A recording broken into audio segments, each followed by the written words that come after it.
Hey, what's up, team? It's Sherman here from Geek Psychology. This is the Free Thought Friday video, and I'm sick. I feel like a bowl of asses, and so I decided to do this other style. I like to just kind of play with the different techniques I'm using or whatever.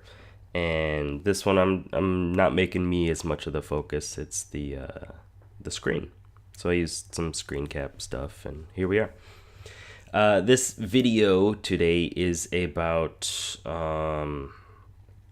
the kind of journal style that I'm working on right now. And I suck at planning. I suck at organizing. And I mean, it could be the inferior TE, extroverted thinking, but it could just be because I suck at it and I haven't learned to prioritize it. But I wanted a way to make goal setting more fun and improve on it. And I've done things like the mental bank journal. I think that's what it's called. I did that for like 4 months, and it was cool. I enjoyed it, but I wanted a little bit more gamification, I guess, to it. So I added some games to it, and also some of the cognitive functions and stuff that I like about that. And right now I'm doing a 2-week experimental journey on how to use this thing. So I'm going to explain it right now. Hopefully you like it. If you do, you can download the PDF that I'm using. I'll share it in the links and try it for yourself. Like I said, I'm going to try it for 2 weeks. If I like it, I'll continue. If I don't, then I'll either improve it or find another method. So let's look at it. As you can see on the left, it's got some of the basic stuff. It's got like the date and your level and experience. I'm thinking right now that I want to do, maybe you level up every 500 experience points. I could do like an exponential thing, like first it's 500 and then it's 1,000 and whatever. I'm just not really sure yet because I just made this and I'm experimenting. So we'll see. Right now I'm just going to stick with like 500 points. And in this case, it'll be like maybe 4 days or so per level. And when I was doing the mental bank journal thing, it felt good to see the points roll over to the next million yen, because I was doing it in yen. And so I wanted to kind of keep that aspect of it within this. So down below that you have the boss. The boss is your high priority task. This is mine from just yesterday. So we can look at it through that. My highest priority for the day was what I called Podcastosaurus. And basically it was just to research YouTube versus podcasting to see the benefits, and to also check out the INFP community to see if there's anything that I could add to a video or to a podcast to kind of focus on INFPs, because that's kind of what I want to do. Sorry if you're not an INFP. I still love you. So below that is the loot reward. So basically ask yourself, how will it feel to complete this? When I have done this goal, how does it feel within me or whatever? Or just kind of like it could be a symbolic representation. It could be like, oh, it feels like I have wings and I'm flying away because I'm so happy and light now that I've finished this task. Or it could be something like I don't know, it feels like I've gained a new skill or ability or added some more fortification to my armor or whatever. Or it could just feel good.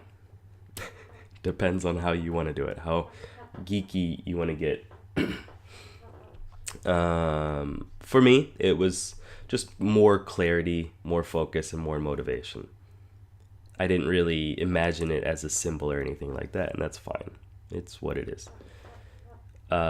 basically you want to connect to how it feels to complete the goal, to complete the task, because that gives you more motivation to do it. Next, what obstacles could get in the way? So you want to figure out what could stop you from defeating this beast, this monster, this boss, from not completing the goal. Because if you're aware of that, then you're more likely to avoid that, or just suck it up and go through it. For me, it was not finding the right resources and some laziness and some uncertainty that would kind of just slow me down and stop me from going. Luckily, I found a bunch of resources and did a lot of work on it, and it was fun. Laziness, a little bit. It's always there a little bit, but it was okay. And what are the repercussions of not finishing this? So then you want to connect with those obstacles and the pain of not completing it to give you more motivation to complete it. This works for people who are away from motivation focused, so the people that are kind of trying to get away from whatever that pain is. But it's also a driving force to go towards the feel-good part. So for me, it was another day wasted and me not being able to help more people. Because if I delay it, if I put it off, then it just adds up and it sucks. So below that, you have the XP reward. 2 rolls per character. So I do use dice because that's fun. And it adds some unpredictability to the whole thing. Times time. So you see all these numbers right here. And you're probably like, what the hell do you mean by characters? Down at the bottom, because I had nowhere else to put it, I have all the functions listed out and kind of one key thing that they are good at, if I'm personifying them. So for me, and for INFPs, I just put the function stack right here. So first, dominant function, decide what about this is personally important to you. So I looked at my goal, like why do I really want to complete this goal personally? How does it, like, why do I value it? And it was because I, basically the stuff kind of stated right here. So I wanted to have a way of impacting more people and kind of focusing myself and focusing my motivation. Next was NE, so change something small and play with the results. So I looked at it and I was like, well, how can I adjust this thing? How can I kind of play with what I'm trying to do, or see it in another context or whatever? And when I was researching, I was thinking the whole time about multicasting and making a video and turning that into a podcast. Doesn't have to be anything super important, super serious, but just think about it, right? Get all those different aspects of yourself involved, and you're gonna be good. You're gonna be more connected to it. I can barely hear myself. This is so weird because my nose is all stuffed. I'm sorry. You didn't want to hear that. Next, SI, look to your own or other people's past experiences. It's kind of what SI does. So I basically just looked to authority and did some research about who is important in this. Like Pat Flynn is someone who has a strong, good podcast, and so I looked into his stuff and some other people. I found some other authority figures in it. And then TE, temporarily decide on an action and imagine the next 3 steps. This one is difficult for me. Could be difficult for everybody, I'm not really sure, but could also be because it's my inferior function, like I said before. But basically, just decide to do something. I think mine was just open up your web browser, look up this thing, and then take the first couple steps that it suggests, or something like that. I don't really remember. I wrote it down in Evernote, but I couldn't write it on this. And I would like to change this whole sheet. It's kind of ugly. and to add some room to write in what comes out of using these characters. But maybe later, after this 2-week thing, if it's something that still sounds good to me, then that's probably what I'll do. So I just used 4 characters essentially, so each one gets 2 dice, and I roll, add it up right here, and then multiply by 3 because it took about 3 hours to do the research, and then I get 105 experience points. Pretty cool. Next, I'm not going to go through all this one, but this is the mini boss. This is my medium priority for the day.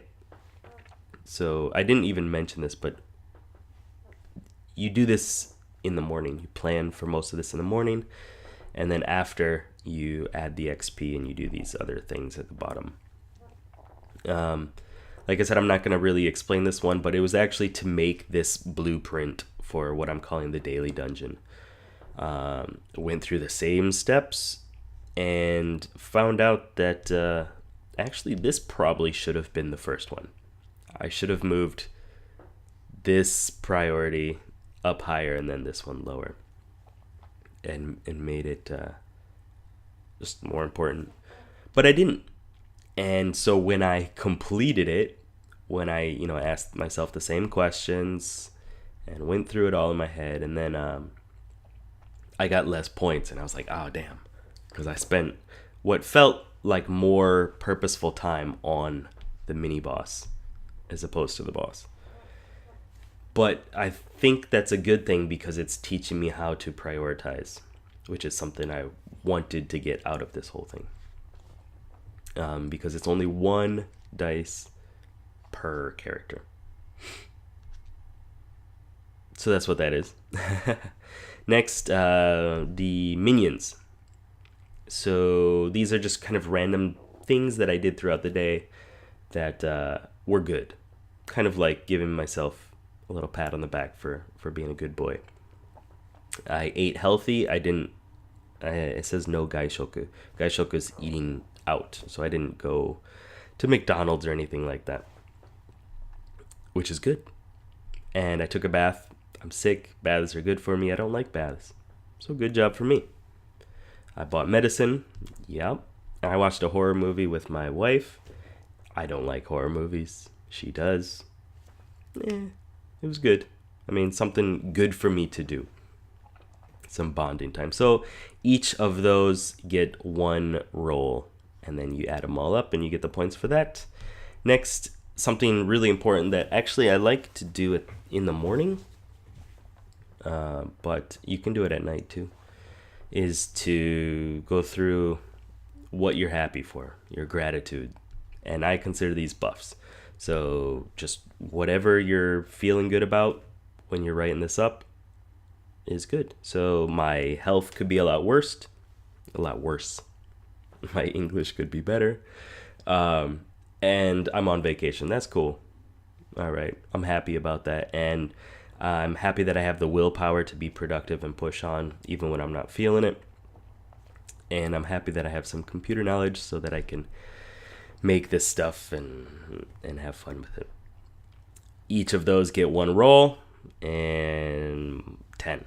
Not much, but add them all up, I get 168 experience points, and I can add them up at the top. And that's what that is. I don't know. I like it. It's been good. I've only used it like 2 days. I'm on my 3rd day right now, and I don't really see a reason for me to stop right now, except for the fact that it's difficult for me to edit the sheet. I've been doing it in Canva, and I just have a template and I type in, and I tried it in Evernote just as text with tables and stuff, and I didn't really like that. It needed to look a little better. If you can see right here, less impactful in current Evernote form, and I like shiny things because I do. I want it to look nice so that it motivates me. And I'm not saying this looks nice because it doesn't, but it looks better than it did. So I'm curious, though, to see how other people, not INFPs, go through this. And like, for me, TE is my inferior function. It's the most difficult one also for me to kind of imagine and to add up on when I'm attacking the boss, right? But I'm curious if, for example, if you're like an ENFP, if the SI quest is more difficult for you. For me, it was something that I naturally was going to do anyway. I was going to look to the authority and into my own personal experiences to see how I should approach this problem. But it could be different, and I'm curious about that. So if you're not an INFP, I am curious to see how difficult these scale for you. And if you are an INFP, just to see if you have the same struggles as I do. I think that's about it. Like I said, I'll put this below in the links. You can download it if you're intrigued by it, if you want to roll with me on this 2-week journey. And if not, that's fine too. I'll do it anyway. Okay, well, that's it for this video. Once again, sorry that I'm sick and probably doesn't sound too great, and maybe I'm a little rambly, more than usual. But that's about it. All right, anyway, thank you for watching. Good luck, have fun, and I'll see you in the next video. Peace.